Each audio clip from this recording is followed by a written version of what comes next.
Assalamualaikum warahmatullahi wabarakatuh. Selamat pagi anak-anak. Gimana kabarnya hari ini? Sehat semua? Atau ada yang izin sakit? Alhamdulillah nggak ada ya. Ya udah kalau gitu, sebelum kita mulai pelajaran hari ini, alangkah lebih baiknya kita berdoa dahulu. Ketua kelas mohon dipimpin doa.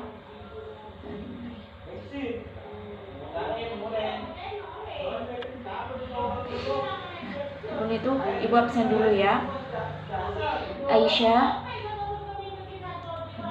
Abdul Majid,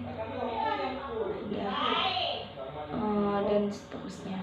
Ya udah, berarti masuk semua ya. Ada yang tahu sekarang kita akan belajar apa? Ya, kita akan belajar tentang usaha. Sebelum ibu menjelaskan, kalian sudah baca bukunya belum? Sudah baca materi hari ini belum? Ya, nggak ada ya. Ya udah, ibu kasih waktu 5 menit untuk membaca buku. Silakan bukunya dibuka. Baik, seperti yang ibu katakan tadi bahwa hari ini kita akan belajar tentang usaha. Sebelumnya ada yang mau bantu jelasin apa itu usaha? Ya, sayang sekali nggak ada. Ya udah, kalau gitu ibu lanjutkan ya. Usaha. Apa sih usaha itu di dalam fisika? Di sini dijelaskan bahwa usaha dalam ilmu fisika yaitu gaya yang diberikan kepada suatu benda atau gaya yang bekerja pada suatu benda sehingga mampu memindahkan atau mampu menyebabkan benda tersebut berpindah tempat searah dengan gaya, di mana semakin besar gaya yang kita berikan kepada suatu benda, maka semakin besar pula usaha yang dihasilkan. Atau semakin besar perpindahan suatu benda, maka semakin besar pula gaya yang dihasilkan. Nah, contohnya di sini ibu ada dua gambar. Yang pertama gambar orang yang sedang mendorong tembok, dan yang kedua orang yang sedang mendorong kursi. Apa sih Bu hubungan kedua gambar tersebut dengan usaha? Nah, baik, yaitu gambar yang pertama, orang yang mendorong tembok. Tadi ibu sudah jelaskan bahwa semakin besar gaya yang kita berikan kepada benda, maka semakin besar pula usaha yang dihasilkan. Dan semakin besar perpindahan suatu benda, maka semakin besar gaya yang dihasilkan. Di sini semakin besar gaya yang kita berikan kepada tembok atau gaya yang kita salurkan kepada tembok, maka semakin besar pula usaha kita untuk mendorong tembok atau usaha kita untuk memindahkan itu tembok. Nah, sebaliknya kalau usaha kita mendorong tembok itu kecil, maka gaya atau perpindahan yang bisa dihasilkan itu juga kecil. Gambar yang kedua yaitu orang mendorong meja.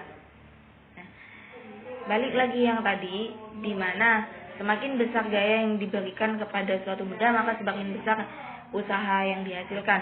Di sini semakin besar orang ini memberikan gaya untuk mendorong meja tersebut, maka semakin besar pula usaha yang ia gunakan untuk mendorongnya agar meja itu berpindah.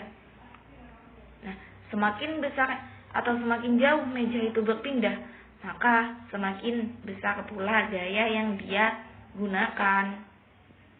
Tuh. Apa sih atau gimana sih cara kita menentukan suatu usaha dari benda-benda yang kita pindahkan? Di sini ada rumusnya, yaitu W sama dengan F titik atau dikali S. Keterangannya, W itu kita sebut sebagai usaha, di mana dengan satuan Joule. F gaya yang diberikan dengan satuan Newton. Dan yang terakhir yaitu S yaitu jarak atau seberapa jauh suatu benda itu berpindah. Satuannya yaitu meter.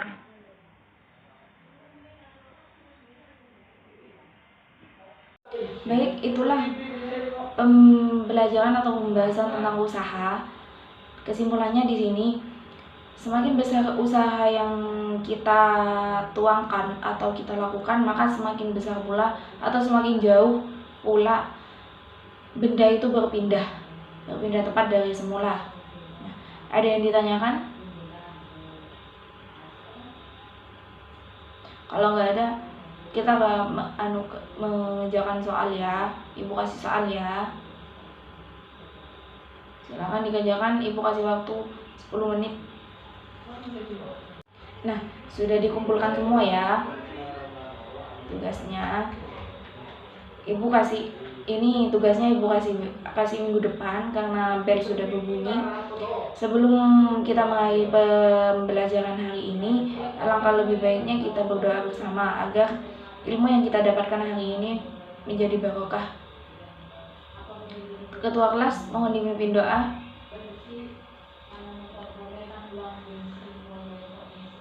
Baik. Terima kasih atas waktunya hari ini anak-anak. Ibu pamit dulu. Assalamualaikum warahmatullahi wabarakatuh.